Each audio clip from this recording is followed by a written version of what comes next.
Arestado ang isang wanted person sa kasong acts of lasciviousness sa sinagawang operasyon ng Mahayag MPS sa Barangay Poblasyon Mahayag, Zamboanga del Sur nito lamang ika-30 ng Agosto taong kasalukuyan.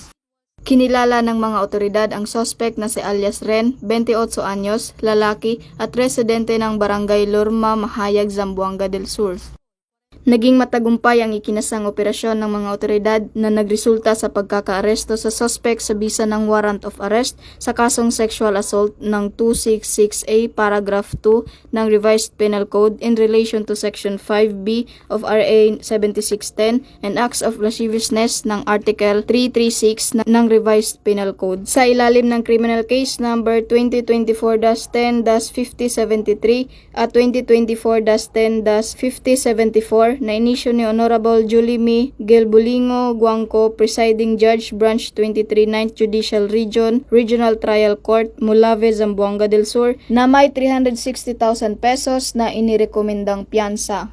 Kasalukuyang nasa pangangalaga na ng Mahayag MPS ang suspect para sa maayos na dokumentasyon at tamang disposisyon.